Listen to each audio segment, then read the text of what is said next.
Welcome everyone. Today we'll look at sodium bicarbonate, commonly known as baking soda, and how to use it as a performance enhancer without feeling miserable.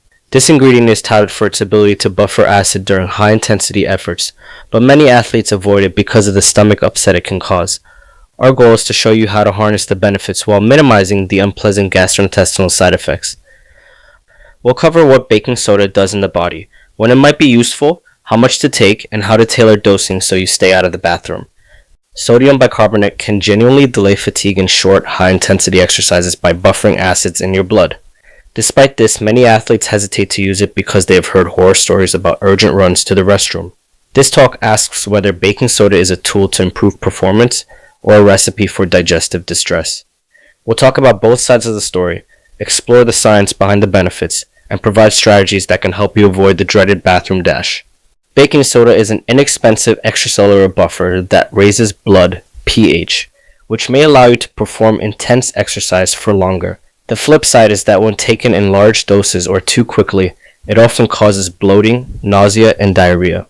Many athletes have tried it once, experienced cramps or an upset stomach, and sworn it off forever. We want to find a way to make it work for you without ruining your day, so you can decide if it's worth using. The same amount of baking soda can feel completely different from one person to another. You might take the same dose as your training partner but have totally different reactions. That is because factors like body weight, stomach sensitivity, the timing of ingestion, and what you eat all influence how your body handles sodium bicarbonate. The right dose and timing can mean the difference between a noticeable performance benefit and a long, uncomfortable session in the bathroom. We'll explore science-backed strategies to optimize tolerance and help you find your sweet spot. During high-intensity activities, your muscles produce hydrogen ions and lactate, which lower pH and contribute to the burning sensation you feel. Baking soda dissolves into bicarbonate and sodium ions. In the bloodstream, bicarbonate binds hydrogen ions to form water and carbon dioxide. This reaction keeps acid levels down and helps maintain a more neutral pH outside your cells. By supplementing with sodium bicarbonate, you increase the buffering capacity of your blood, and theoretically delay the onset of fatigue during intense efforts. Understanding this chemistry helps explain why the supplement can be effective when used properly. Sodium bicarbonate isn't a one-size-fits-all supplement. It works best for high-intensity efforts lasting roughly 30 seconds to about 10 to 12 minutes, when hydrogen accumulation and acidosis are limiting factors. Examples include repeated sprints, interval training, combat sports, CrossFit workouts, and high-rep strength circuits. Endurance races like marathons or long steady-state rides don't benefit as much because metabolic acidosis isn't the primary limiter. Similarly, pure maximal strength lifts are too brief to require acid buffering. Understanding where the supplement shines helps you decide if it's worth trying. Most studies that report performance benefits use around 0.2 to 0.3 grams of sodium bicarbonate per kilogram of body weight. For a 70 kilogram athlete, that works out to roughly 14 to 21 grams of baking soda. This range offers a balance between potential improvements and tolerable side effects. Doses above about 0.3 grams per kilogram seldom add extra benefit and often worsen gastrointestinal symptoms. Starting at 0.2 grams per kilogram and increasing gradually if needed is a sensible approach. Remember that because baking soda contains sodium, the total salt load goes up as you increase the dose. To make dosing concrete, let's look at some example calculations. If you weigh 60 kilograms, a 0.2 gram per kilogram dose equals 12 grams of baking soda. 0.25 grams per kilogram is 15 grams, and 0.3 grams per kilogram is 18 grams. Someone weighing 80 kilograms would take 16 grams at 0.2 grams per kilogram and 24 grams at 0.3 grams per kilogram. Because kitchen spoons are imprecise, it's best to use a digital scale. Measure the exact amount based on your body mass rather than guessing with scoops or teaspoons. A small miscalculation can mean the difference between a performance boost and a stomachache. It's tempting to scoop baking soda with a spoon and call it close enough, but eyeballing leads to big errors. Depending on how compacted the powder is, a heaping spoon could weigh twice as much as a level spoon. Those dose differences can translate to enormous variations in how your stomach feels. A digital kitchen scale is inexpensive and will ensure you're getting the dose you intend. Measure your body weight, calculate your target dose, and weigh it out. Precision helps you replicate what research uses and reduces the risk of unexpected GI distress. Sodium bicarbonate is alkaline. When it mixes with the acidic environment of your stomach, it neutralizes gastric acid, producing water and carbon dioxide gas. Rapid gas release can cause bloating, belching, and discomfort.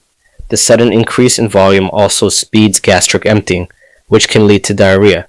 Larger bolus doses overwhelm your digestive tract, and because the sodium draws water into your intestines, it can cause loose stools. Understanding the mechanism helps explain why the strategies we're going to discuss, lower doses, splitting doses, taking capsules, and pairing with food are effective at reducing these symptoms. Athletes who supplement with baking soda often report bloating, nausea, diarrhea, and stomach cramps. The severity can vary widely. Some people get nothing more than a mild burp, while others have to stay near a restroom for hours. Importantly, GI distress can negate any performance benefits because you may feel distracted or nauseous during your workout. Paying attention to your personal response and adjusting your protocol accordingly is critical. In the next slides, we'll discuss practical strategies to reduce or avoid these common side effects. Start conservatively. Begin with a minimum effective dose of around 0.2 grams per kilogram during your training sessions. Only increase to 0.25 or 0.3 grams per kilogram if you tolerate the lower dose well. This approach allows your digestive system to adapt gradually. Never try sodium bicarbonate for the first time on a race or competition day. Use training as your testing ground so there are no surprises when performance matters. By giving your gut time to adjust, you're more likely to find a protocol that works for you. Rather than taking the entire dose all at once, divide it into 2 or 3 smaller servings spaced over 60 to 120 minutes. For example, if you're targeting 18 grams, you might take 6 grams at hour 0, 6 grams at 30 minutes, and the final 6 grams at 60 minutes. Fractional supplementation allows your stomach to neutralize smaller amounts of baking soda at a time, reducing gas buildup and the risk of diarrhea. Many athletes find that splitting the dose eliminates gastrointestinal discomfort entirely while still providing the performance benefits associated with increased blood bicarbonate. For events spanning multiple days or requiring repeated maximal efforts, a multi-day loading protocol may be useful.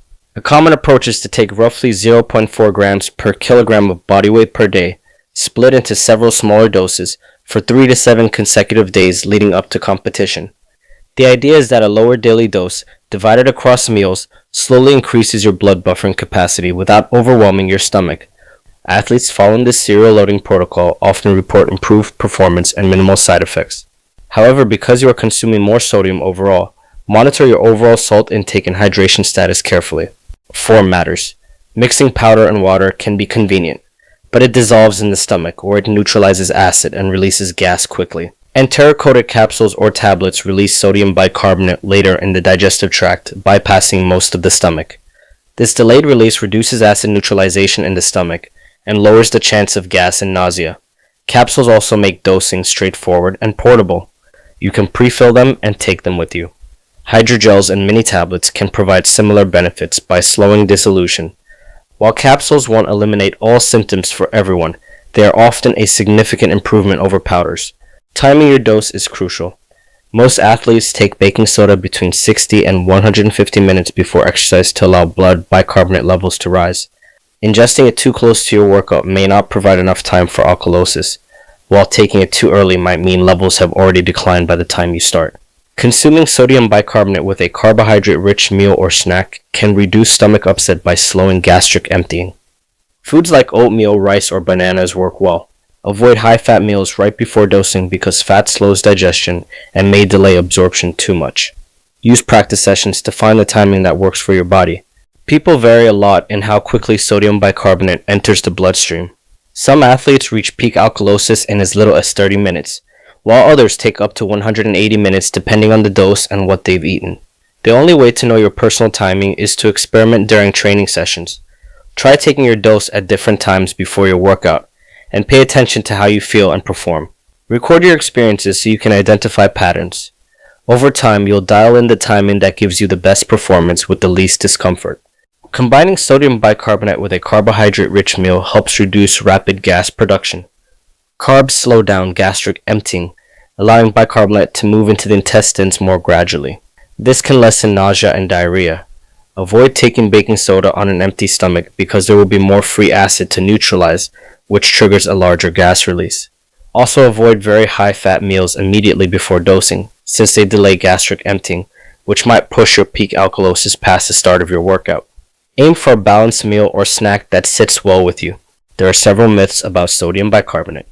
First, more is not better. Higher doses do not necessarily improve performance and often lead to worse GI distress.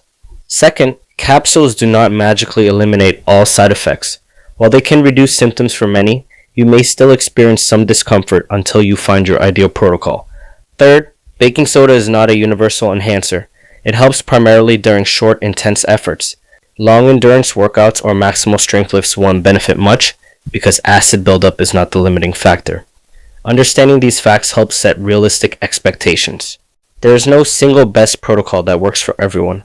Use practice sessions to test different doses, timing windows, food combinations, and supplement forms. Keep a log of how you feel, both in your stomach and in your performance. Start with the most conservative protocols and adjust one variable at a time. Be patient, your first attempt might not be perfect. Over time, you'll refine a protocol that suits your body. Testing and training ensures you avoid unpleasant surprises on race day and helps you decide whether the benefits are worth the effort. To recap, start with a low dose of around 0.2 grams per kilogram and only increase if your stomach feels fine. Divide larger doses into smaller portions or follow a multi-day loading strategy to ease stress on your digestive system. Consider enteric-coated capsules or tablets for delayed release. Always pair your dose with a carbohydrate-rich meal or snack and experiment with timing to hit your personal peak alkalosis. By combining these tactics, you maximize your chance of benefiting from sodium bicarbonate while minimizing discomfort. Sodium bicarbonate adds a significant amount of sodium to your diet.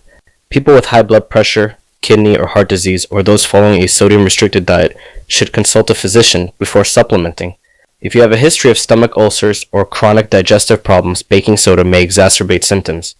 If you're taking medications that affect acid levels or electrolyte balance, talk with your healthcare provider.